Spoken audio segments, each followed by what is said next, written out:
Hello friends, near and far, dear to my heart, I'm Victoria with Aligned Soul Tarot. This reading will be for Scorpio and all Scorpio placements within your birth chart. Cross watchers, you are welcome here. Also, wherever you have 8th house influence in your chart. If you are new to these placements and want to go deep with me into your birth chart, I offer a one-on-one consultation.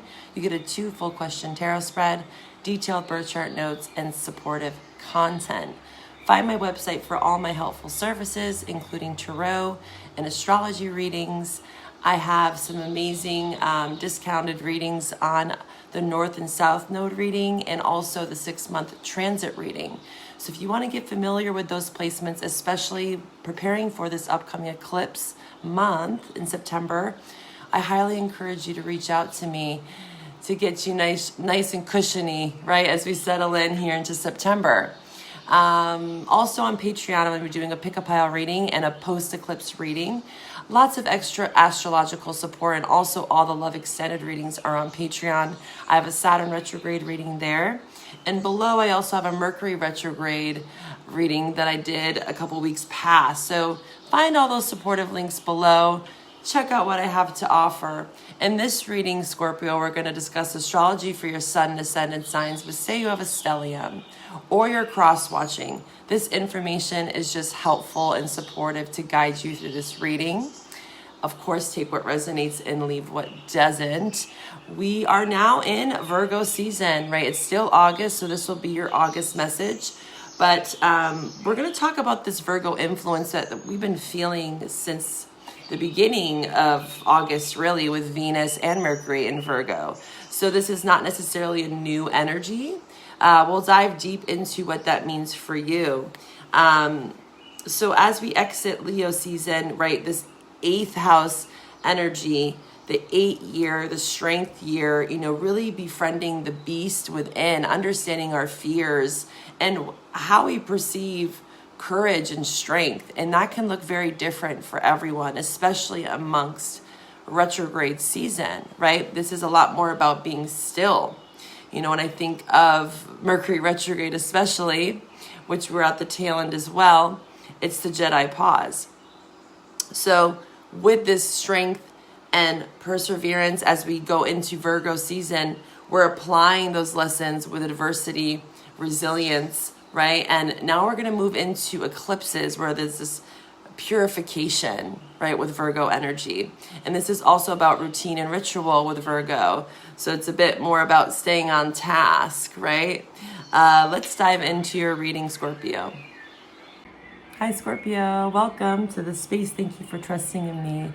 If you're new to my channel, thank you for joining me here. Please hit the like button below. Hit the notification bell to stay up to date when I post all the rest of the August readings. I'll be doing that by this weekend. And then next week, I'll be diving into the North and South Node series here on YouTube. And again, on Patreon, I'll have that pick-a-pile reading for this pre-eclipse energy, okay? So let's talk about this Virgo influence. Again, we've been feeling it since August with Mercury and Venus, and now the sun entering into your 11th house. 11th house is Aquarius energy. Where do you have Aquarius or 11th house in your natal chart? Or again, you might be dealing with someone, Aquarius, right? We had a full moon in Aquarius as well in your 3rd house. And Mars and Gemini in your 8th house. In your meditation, right, I do a little bit brief meditation, and whatever comes out, comes out. We did have this aggression potentially, but there's freedom that comes with it and transparency. And I'll just look at the word translucent. So Mars in Gemini, it can be a bit erratic because it's the mental space. Gemini is very buzzy. It is 3rd house. And how we exercise this energy of Mars and Gemini is by movement. And also, it's like the brain is a muscle.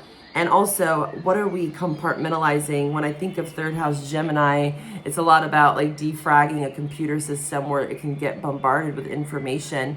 And we also have to be receptive and open to what we are taking in. Since it is in your 8th house, this is your house.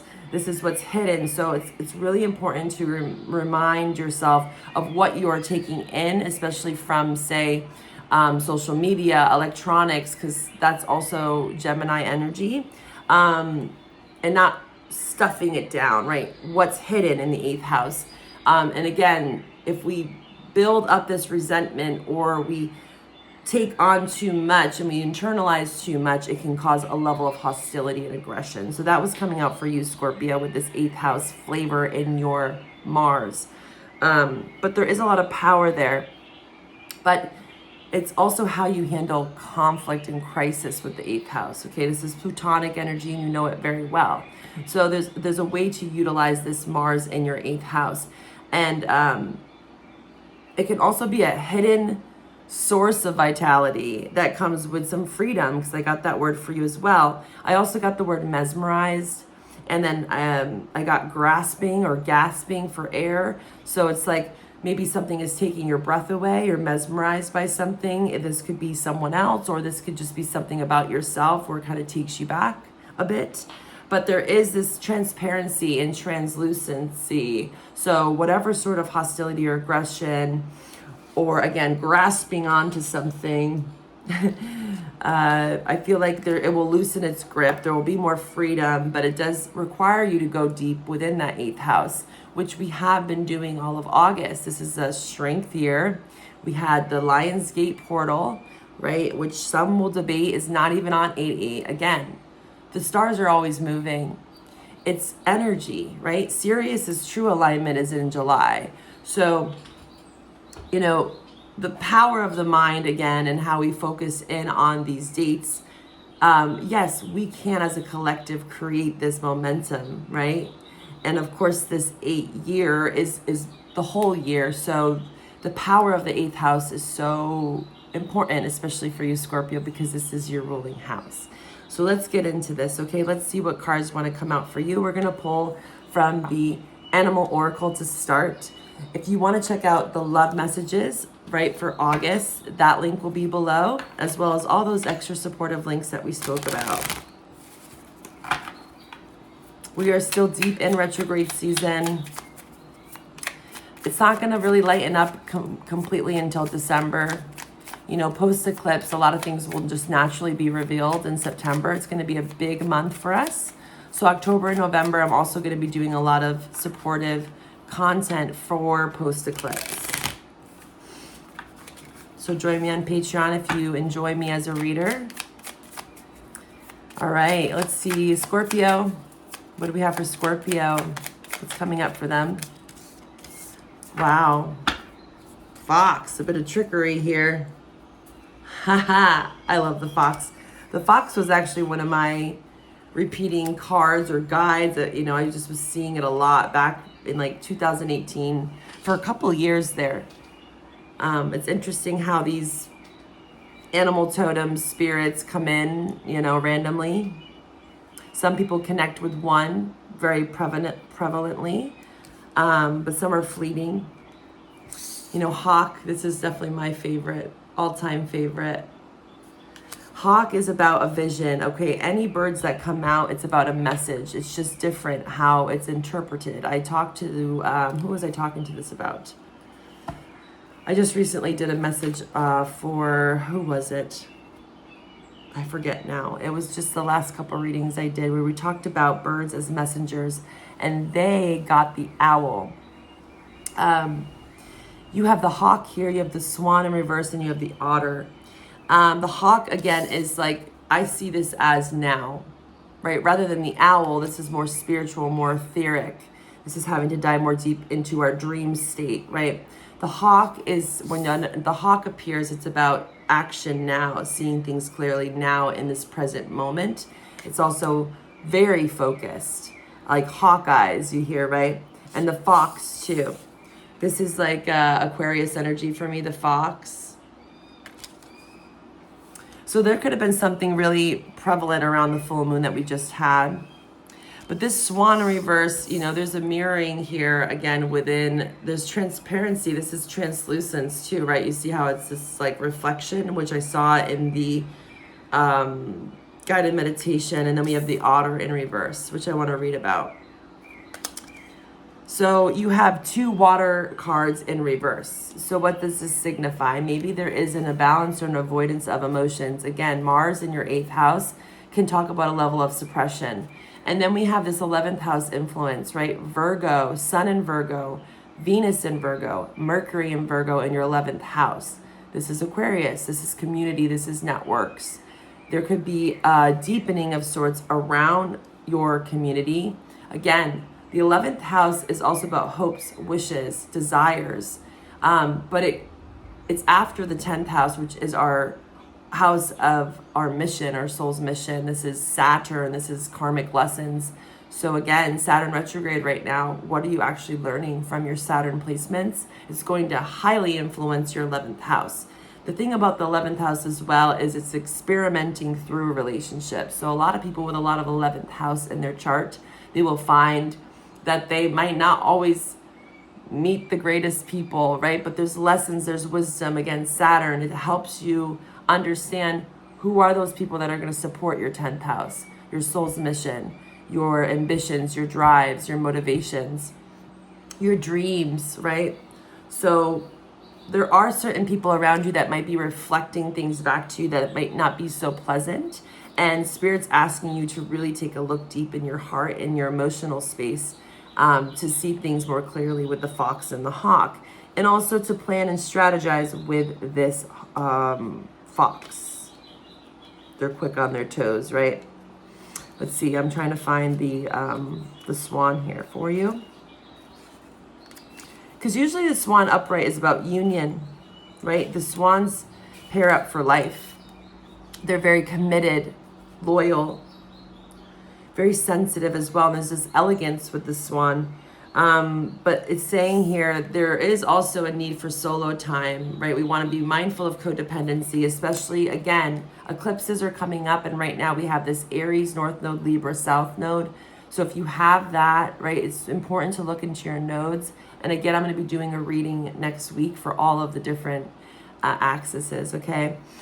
So the theme this past year has been really understanding codependency and becoming more interdependent within relationships. With this 11th house influence, you have to be mindful of that again. This is all about your networks, your community. And again, finding the right people that are going to support you in all the right ways, especially emotionally, with these two emotion cards in reverse. You have to be able to write, to journal, have some solo time, wait for that inner voice, wait for things to kind of become clear with the fox and the hawk. Again, the fox is like strategy, strategizing, a bit of trickery there. Try not to manipulate also in relationships, okay? Again, codependency could be coming up. And then we have the otter here. Now there's a balance between, like, again, relating, building community, and then also going within, right? It's retrograde season, so we all have to do this to some extent. Again, the Jedi pause, practicing patience and understanding that delays are only here to serve us, right? What are they teaching us, right, with Saturn? This is also about a little bit of dance. This is what I was saying, that balance, right? The otter in reverse can be all work, no play, because the otter spirit's very playful, as well as the fox. These are both very playful creatures. A little bit of like mischief, you know, good trouble, right?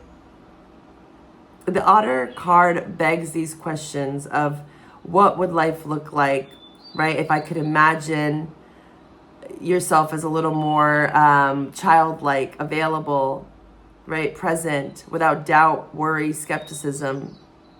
So this is about joy, contentment. So a little bit of dance, celebration, you know, getting out of maybe some seriousness around relationships too. Maybe you've been having some really deep emotions that have been coming up, Scorpio.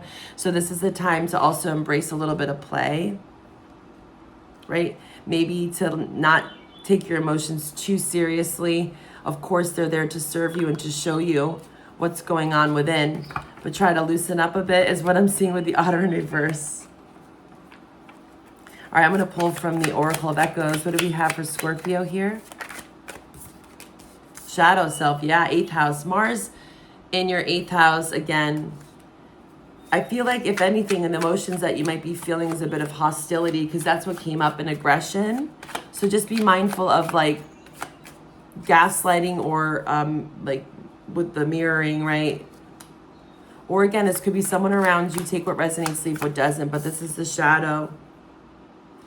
That's that kind of internal struggle where you become very serious, and maybe it feels like your shadow is very heavy at times, so it's hard for you to enjoy the moment of the otter and the fox.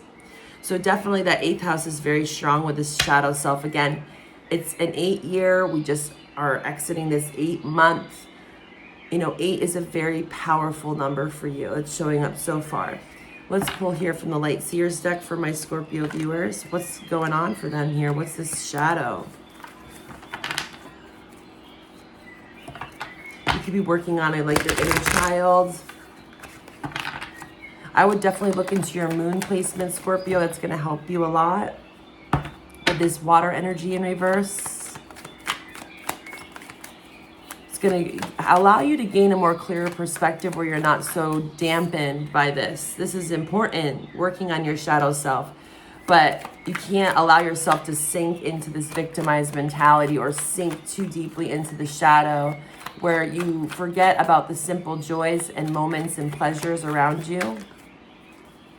Yeah, coming out of this kind of stagnant energy. I like that. This is Libra influence here. Fool. Yeah, embracing the unknown. Being more free, liberated here. I like that. That's a freeing up. And I did see that message for you as freedom, where you might have been grasping too tightly to maybe aspects of your shadow. This can happen. And then this is something with Scorpios for sure. Is this is 8th house Pluto energy. This is about death, crisis. It's the death card. A lot of Scorpios really dive deep into the concept of death, and they can cling on to this kind of doom and gloom. And that word doom came up too for you. That's funny.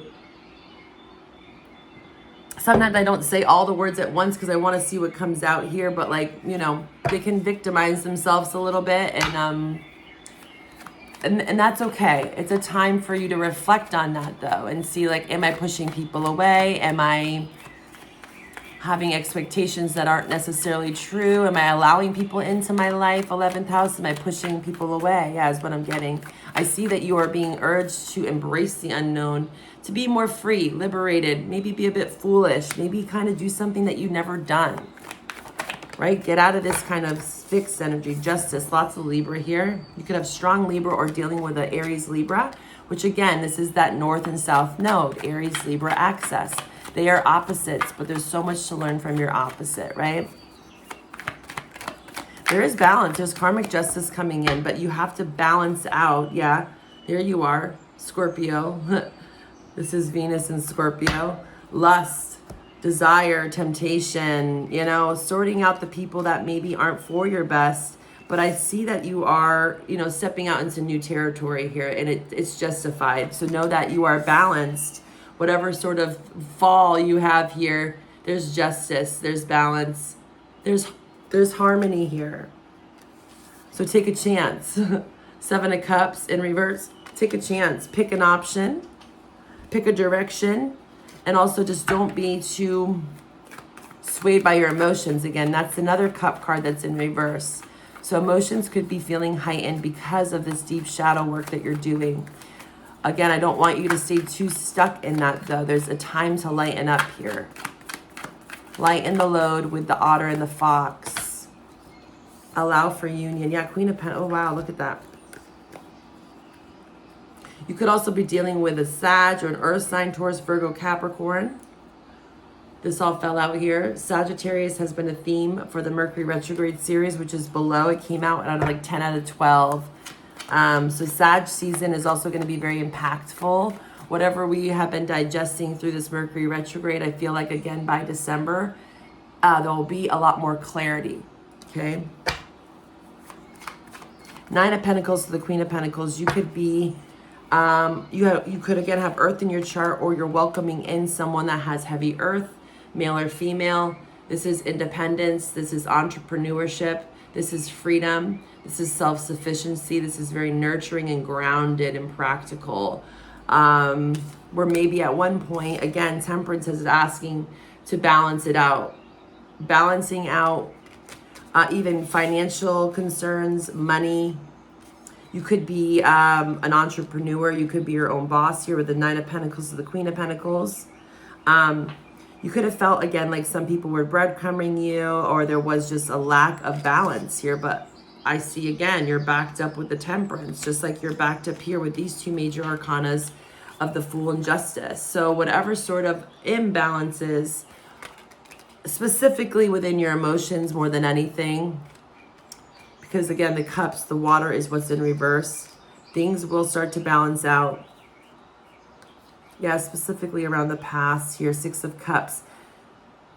Healing old past pains around family, friends, lovers, Six of Cups, you know, bittersweet memories, Star in reverse. It could have been a Leo, Aquarius, or a Scorpio like yourself. That's maybe where you could be stalling a bit, is because of some past, and it's kind of creeping in again, because retrogrades tend to do that.